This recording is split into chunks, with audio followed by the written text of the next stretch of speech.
So the key is obviously what do you want out of your own business, right? How do you want to improve it and to get wherever you want to get? Obviously, in the property side, it's a little bit more nitty-gritty. You know, if you're a landlord, less void time. Things are now very much, certainly in central London, an emotional purchase. Nobody needs to buy or rent anywhere in central London. They already have a roof over their head, right? So if people don't like what they see, they don't haggle on the price, whether it's to buy or rent, they just walk out and find somewhere else. People have that sort of experience with their own properties? Thank you, Matthew. Enhanced reputation on branding, right? Obviously, we all, whatever field we're in, we all want to improve our own reputations and branding. Branding has a certain value, and that value over time will increase dramatically. Buyers and tenants are more sophisticated and discerning. It's increasingly a challenging, more challenging market. People are getting more and more educated, all the different TV programs, all the magazines, Pinterest, etc. So obviously the goal is to maximize the rental and sales value, and that's obviously what I'm going to try and help you with. And as I said a little bit before, more competitive marketplace, so you've got to keep ahead of the competition. Challenges. We love that word, challenges. Yeah, it can be problems, issues, obstacles. If you're in property, you'll recognize a lot of these things, right? List of buildings, planning, stamp duty, it's gone stratospheric. Builders, finishing on time, do they ever? Extras, we all know the different experiences, cost overruns. Basements, BBC did a television program a couple of years ago called Millionaire Basement Wars. You can Google it. I was the developer they used on it, right? Because there was so much friction in the marketplace and with residents about what was happening with the development market. Different licenses. Now, space and light versus dark and dingy. I'm going to come to that later on, but it's really about how we maximize the wow factor of the space. It's not all about maximizing the square footage. From a financial side, at the bottom here, I've got bang for your buck. Obviously, if you're going to spend money on enhancing your property, you want to make sure you're going to get a good return, whether that's to sell or to rent. You know? And obviously, different things need different styles, depending on the market, and also different quality of finishes, and of course the durability, especially if you're going to rent out. And at the bottom, I put equity debt funding. Now, what's really important is a lot of people do these amazing cash flows, spreadsheets, and they look at all the numbers, but what they forget is for any of the numbers to work, the end product has to be what the people want. So what we're going to talk about is how can we achieve that? And what are the solutions? Now, this might sound very, very simplistic, right? Getting your widget best sorted, right? It's not a complicated business, but you do need to get it absolutely spot on, because if you don't get it spot on, especially in central London where demand and expectation is very, very high, you're going to be in a bit of a mess. I've broken it down into 3 areas. Understanding your target market, understanding what the widget needs to be, and most importantly, the team. So on the target market, obviously depending on what you want to do, whether you want to sell it or rent it, a lot of people, they don't quite appreciate how important is the consultation of the sales and the letting agent.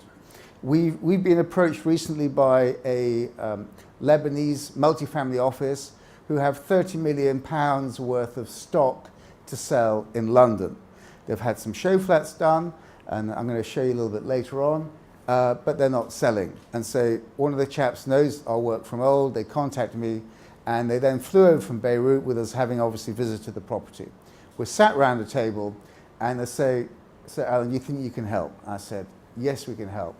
And they said, "Well, what do you think we should do?" And with my greatest modesty, because I think we're good at, or excellent, or whatever you want to say, at what we do, and because I come from Yorkshire, north of England, I said, "I don't know." And they said, what do you mean you don't know? So I said, with due respect, how can I advise you what we should do until we've sat down with a selling agent to understand the profile of the buyer? He said, wow, we've seen 3 other design houses. All they've done is shown us their beautiful stuff. None of them have said that. I said, I know, that's why you're here. I'm not trying to be a clever dick, but because I've done my own developments, I understand the process that you need to go through. And they eventually instructed us to do 1 show flat, which is now under offer, and have since instructed us to do 3 more. And what was also interesting is the cost of the show flat we did was half as much as the cost for the previous one that had been done by the designers, right? Because we're not in the business of selling furniture, we're in the business of selling property. Local knowledge, I say, there's no substitute to local knowledge. You need to understand where the buyers are, different localities, especially in London, whether it's Victoria, Knightsbridge, different types of buyers. The widget, now it's a bit of a simplistic term, this widget, and that's one of the reasons why I use it, to bring it down to basics, because that's the sort of term that you use at school when you're studying economics. So obviously, first of all, it has to be fit for purpose, right? Because nobody needs to buy these properties or rent these properties. Yeah, if they don't like it, they just walk out. There's no second chance. Nobody's going to haggle on something they don't like. Secondly, your investment, your bang for your buck. It's so important to understand that whatever you spend, you're obviously going to get the required return. And it's not a matter of, you can overspend, but in the wrong way, because people are not going to appreciate what you put in. And I've made that mistake, right, on properties I've done out of London. Or you can underspend by cutting corners. And again, if you're doing something in a high profile area, people are not going to appreciate it, and they're going to go and find something else. So some of the most successful developers actually spend more per square foot than the other developers, right? But they get a much better product, and people will then pay that greater premium. And then the design, obviously, that's something that there's no science for design, good or bad, but there is a process that we go through, and I'll show you a little bit about that. The other thing is, it is a team game, and the glass can be half full and half empty. And I'll just give you a little example. A project that I recently did in Notting Hill, we ordered some special light fittings from Italy. And when they arrived on site, all the gubbins inside was done clearly for Italian electrics rather than British electrics. So the foreman on site could have got on the phone to his boss, the main contractor, and they said, they would have then got on the phone to my project manager, who would then got on the phone to me and said, we need to get an electrical engineer, and made a whole thing hoo-ha about it. Instead, he went down to the local hardware shop, bought the bits and pieces, job done. Yeah? That's what I call a perfect proactive. Because what we need to remember is, is it exactly what we're doing? What we're doing is what I describe designing and manufacturing a brand new luxury motor car that's never been designed or manufactured before, but building it in an old factory. So the nature of the game, things happen. Whether you call them obstacles, challenges, problems, issues, things happen. We have no prototype. Car manufacturers, they have years of prototypes. We don't. Each one is a one-off. So you've got to have the right team, so as and when things happen, and they will happen, you've got the right cooperation to sort things out. So what is our philosophy? This is perhaps a bit of a strange picture to show, but it tells a story. And the story is this, and again, it's a very simple story. Back in the very first developer ever in the world, well, certainly in this country, they built a hut, right? And within that hut, they had no windows, they just had an entrance. Then somebody decided to put holes in the middle, they put a fire inside and a hole in the roof. Then many centuries later, somebody invented a thing called glass. Then they started to split the space into different rooms. And then last century, most developers, and use that word most because I can't say all, were selling their properties based on the number of bedrooms. This much for a 2-bedder, this much for a 3-bedder, this much for a 4-bedder. You used to see the adverts. You didn't see anything about square footage, right? It was just about the number of bedrooms. Some of the people remember those adverts? Yeah? So what happened? Well, one smart aleck said, well, this 4-bedder actually seems a little bit smaller than this 3-bedder. What's the square footage? And of course, the sales agent or the developer said, don't know, because they never had to do square footage. So what happened is they then had to do it. So the instructions from the developer to the architect all changed. It wasn't about maximizing the bedrooms, it was all about maximizing the density. So everything was all about maximizing the square footage. Now, I believe that we've now gone a step further, and it's about maximizing the wow factor, maximizing the volume. People want that special experience, and we've actually registered as a trademark our philosophy of volumetric design. So it's not, if it's an apartment, it's having a generous entrance hall. It's about having maybe fewer bedrooms, but more spatially designed, because again, I'm talking specifically in central London, people want quality space.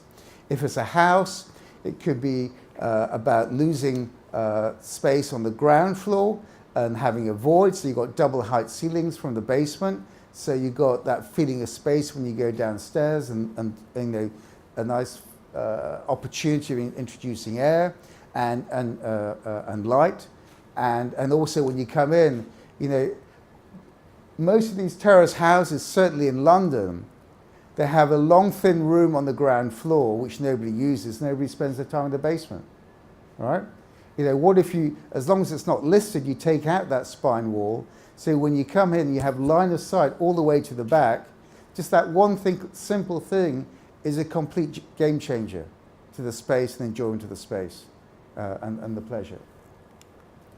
So here are some examples of some of the things that we've done.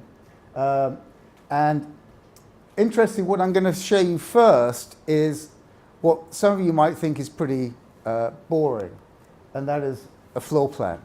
Now, any designer, and I think I'm one of the only people who do this, because anybody who comes for an interview that gets really surprised and freaked out by it, is if they come for a job as an interior designer in my company, before I will consider them, I will get them to do a case study, right? I will give them a knackered old layout of a house or apartment, and I want them to come up with 2 or 3 examples of how they would improve the layout, because our thinking is, no matter how stunning the finishes are, unless the layout is tip-top, it's still rubbish, right? And this is just showing you a couple of ideas we did with this thing, so you can already see it brings a lot of life into it. Moving the bathroom and the kitchen area around, and that's another option. So, and showing you on the small little 1-bedroom is a lot easier, I hope, for you to understand and absorb than if I showed a larger apartment. So this was one of my first sort of what I call grown-up developments. We won Best Interior Design in the country and Best Development in London for this project. I had it under offer to a well-known actress, Nicole Kidman. She came to have a look at it. We met. She loved what we were doing. Unfortunately, she then got, or fortunately, she got pregnant, but because of that, she then changed her outlook. And then we sold it to a different couple. But this was the property. It was not only dark and gringy from the outside, but what's interesting is that the windows you see were the only windows in the house, right? Because on the other 3 sides, there were other properties, right? So this is what I quite enjoy, because it's how we turn the negative to positive. So that's how we improve the front elevation. And what's interesting, if you look at the little things like this, the hinges, they're the only hinges you'll find in Belgravia, and these are the old hinges where we dipped and chromed them. Nobody else has done that. So we wanted to incorporate a little bit of the old with the new, because, for instance, the lights fittings there and all the ironmonger, we had that specifically designed for us and had it made in Belgium. When you walked in, you had line of sight. The door is just here. This was all glass. You had line of sight all the way to the back, so you really had that feeling of space. The kitchen, we designed that ourselves. We had a track here, and we had a ladder, like you see in the library, which then ran all the way along that track because the ceilings were 4 meters high, so you could then get into these cupboards, right? And I've never seen that before in a kitchen anywhere else. So everything was designed by my team. This was the basement, which a lot of people thought was the best room in the house. Again, we had over 3 meter ceilings and looked to see how we can really use the space so people could enjoy as much as possible. This at the back here was the bottom of a water garden. So at the bottom of the house, we had a water Zen garden, and you'll see that came down from the ceiling because at the top here, we had a glass retractable roof. And this is how we introduced light into the property, by taking out a rear quarter of it and having this glass retractable roof, and then a 10.5 meter waterfall, which is not the thing that you really expect when you walk into a Muse house in Belgravia. This was another Muse house I did. Again, looking from the outside, beautifully tiled, which is the thing that we really love. And then you can see with a bit of TLC how we zapped it up, and then obviously how we redid the whole interior. That was the basement again, which looked quite different to what was there before. That was the roof terrace, and here you can see the cross section where at every opportunity, whether it's here, the windows, light coming through here, we looked at all the different ways to introduce light, because people obviously love light, and it's very healthy. This is another, I call this a little chocolate box that I bought in Notting Hill. But what was interesting, what I realized was, you can see there's a little car here. So actually the width of the plot, right, was wider than the traditional houses in Notting Hill. Although they had windows here, so we were limited to how high we could go. So the question is, what did we do with it?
So this was the project we did in Notting Hill that we sold a couple of years ago, and just a couple of little things that I did there that maybe a lot of other people wouldn't do. First of all, we had the logo design specific for the property. Secondly, before we put it on the market, I got my builder to go around the pavements and the street signs and power wash them and clean them, right? This is doing the things which other people wouldn't think of doing, because when people come, they have a sense of arrival. You don't know what's going to turn them on, what's going to turn them off. But when you've got a lot of money at stake, you don't want to leave anything to risk. What I'm going to do now, because obviously we want to wrap up in a few minutes, is just talk you through what has now evolved for us as a business. Because what's happened is, ironically, as the markets got more challenging and more difficult, we've actually got busier. The reason for that is, as people find themselves in a bit of a fix or a pickle, they're now coming to us to help them sort things out. And this is a consultancy we did in the south of France, where they've got roughly about 130 odd million euros of stock to sell after 2 years on the market, right? So quite severe. Now, the way we went about it is obviously, first of all, understanding the project, but also you can't be a miracle worker. So we thought, well, if we can improve 10 of the things by 10% each, that's already a lot. And that's a little bit what Clive Woodward did with the English rugby team when they won the World Cup. His mission was to improve 100 things by 1%, right? We looked at the analysis, looked at the project, see how we can improve it, and this was a flow chart. And Lisa's over there. Put your hand up.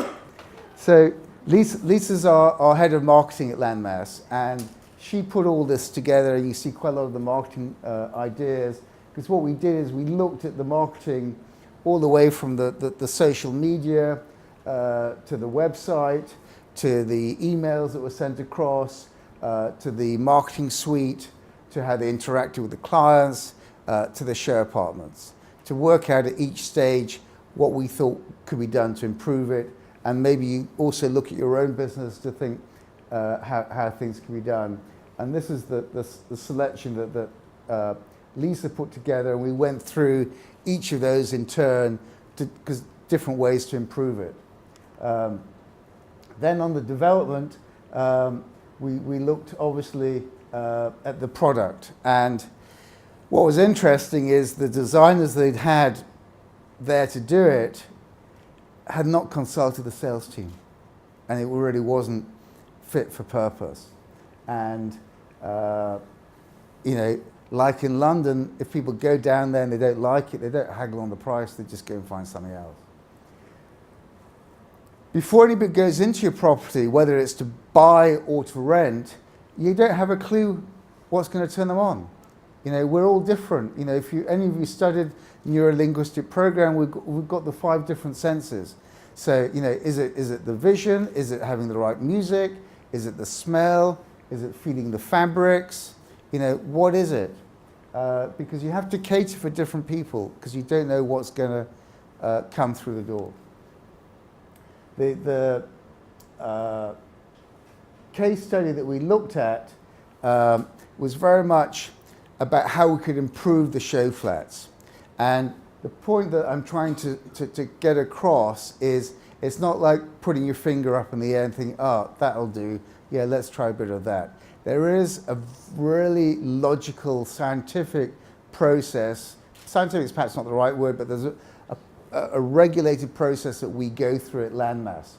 You know, we look at the existing floor plans, we look at the inspirations of the area, how we can link that to the product. That then in turn helps us develop the color palette, then the mood boards, and then from that we get the layout and the type of furniture. This is what we looked at in the south of France, looking at, you know, local artwork.